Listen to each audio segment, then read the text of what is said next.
ইসরায়েলের ওপর ইরানের হামলা এখন একটি বাস্তব, বিশ্বাসযোগ্য এবং কার্যকর হুমকি বলে সতর্ক করেছে হোয়াইট হাউস।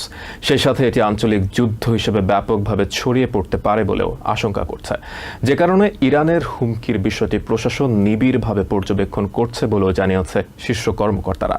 এদিকে ইরানের প্রতিশোধের হুমকির মুখে সম্ভাব্য হামলা মোকাবেলার প্রস্তুতি নিতে শীর্ষ কর্মকর্তাদের সঙ্গে বৈঠক করেছেন ইসরায়েলের প্রধানমন্ত্রী বেঞ্জামিন নেতানিয়াহু। সামরিক বিশ্লেষকরা বলছেন, ইরানের হুমকির পরিপ্রেক্ষিতে মধ্যপ্রাচ্যে উত্তেজনা বাড়তে পারে।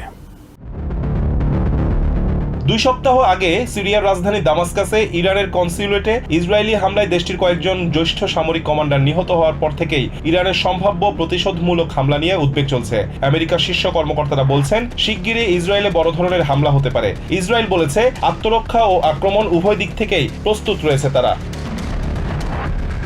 হোয়াইট হাউসের coordinator for strategic communications at the National Security Council John Kirby শুক্রবার বলেছেন, কোন আকারে, কোন মাত্রায় এবং কোন সুযোগ নিয়ে হামলা হতে পারে সেটি নিশ্চিতভাবে বলা যাচ্ছে না। তবে ইরানের হামলার হুমকি কার্যকর উল্লেখ করে তিনি বলেন, ওয়াশিংটন খুব নিবিড়ভাবে বিষয়টি পর্যবেক্ষণ করছে। জন কার্বি বলেন, ইসরায়েল যাতে এই ধরনের হামলায় নিজেদের সুরক্ষিত করতে পারে তা নিশ্চিত করতে তারা নিয়মিত ইসরায়েলি কর্মকর্তাদের সঙ্গে যোগাযোগ রাখছেন। আমেরিকার একজন শীর্ষ কর্মকর্তা সতর্ক করেছেন যে ইরান শতাধিক ড্রোন, কয়েক ডজন ক্রুজ ক্ষেপণাস্ত্র এবং সম্ভবত ব্যালিস্টিক ক্ষেপণাস্ত্র ব্যবহার করে হামলা চালাতে পারে। ইসরায়েলের সামরিক স্থাপনা লক্ষ্য করে এই হামলা হতে পারে। ওই কর্মকর্তা আরো বলেন, ইরান পিছু হটতে পারে এমন সম্ভাবনাও আছে। What is the most dangerous course of action that Iran will take? President Joe Biden এরই মধ্যে প্রতিশ্রুতি দিয়ে বলেছেন, ইরান হামলা চালালে ইসরায়েলকে লৌহ বর্মের মতো সহায়তা দিয়ে যাবেন তারা। We will support Israel, we will help defend Israel. And Iran will not succeed. ইরানের সম্ভাব্য হামলা নিয়ে উত্তেজনা বৃদ্ধির মধ্যে আমেরিকা, ভারত ও অস্ট্রেলিয়া নাগরিকদের ইসরায়েল ভ্রমণের বিষয়ে সতর্ক করেছে। ইসরায়েলে অবস্থানরত দেশটির কূটনীতিক এবং তাদের পরিবারের সদস্যদের তেল আভিভ, জেরুজালেম ও বীরশেবা এলাকার বাইরে যাতায়াত নিষিদ্ধ করেছে state department. So I talk to my counterpart on a regular basis to help us better see where the threat is.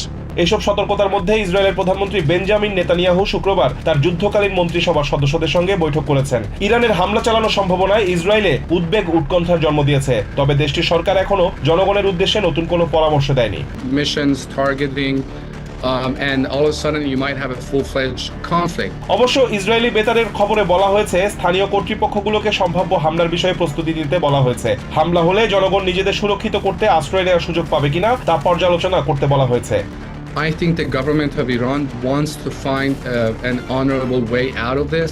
Iran পাল্টা হামলা চালাতে পারে। গত সপ্তাহে প্রথম এই ইঙ্গিত পেয়ে ইসরায়েলি সেনাবাহিনী সেনা সদস্যদের ছুটি বাতিল করে। সংরক্ষিত সেনাদের ডাকার পাশাপাশি তারা আকাশ প্রতিরক্ষা ব্যবস্থা জোরদার করে। উদ্ভূত পরিস্থিতিতে বেশ কয়েকটি দেশের কর্মকর্তারা ইরানকে ইসরায়েলে হামলা চালানো থেকে বিরত রাখার চেষ্টা করছেন। সামরিক বিশ্লেষকরা বলছেন, এই হামলা হলে তা আরো বড় ধরনের আঞ্চলিক যুদ্ধে রূপ নিতে পারে। They think it is imminent and that it might be bigger than we originally might have imagined.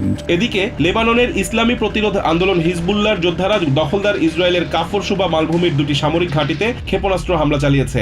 এক সংক্ষিপ্ত বিবৃতিতে হিজবুল্লাহ জানিয়েছে, তাদের যোদ্ধারা কাফর সুবার উচ্চভূমিতে অবস্থিত দখলদার সেনাদের সামরিক ঘাঁটিতে ক্ষেপণাস্ত্র হামলা চালায় এবং ক্ষেপণাস্ত্রগুলো নিখুঁতভাবে কাঙ্ক্ষিত লক্ষ্যবস্তুতে আঘাত হানে। লেবানন থেকে ক্ষেপণাস্ত্র হামলার পর দখলদার সেনারা দক্ষিণ লেবাননের আল খাইয়াম শহরে বোমা বর্ষণ করেছে। এছাড়া দক্ষিণ ও পশ্চিমাঞ্চলের বিভিন্ন জায়গায় ইসরায়েলি জঙ্গি বিমান থেকে বোমা হামলা অব্যাহত রয়েছে।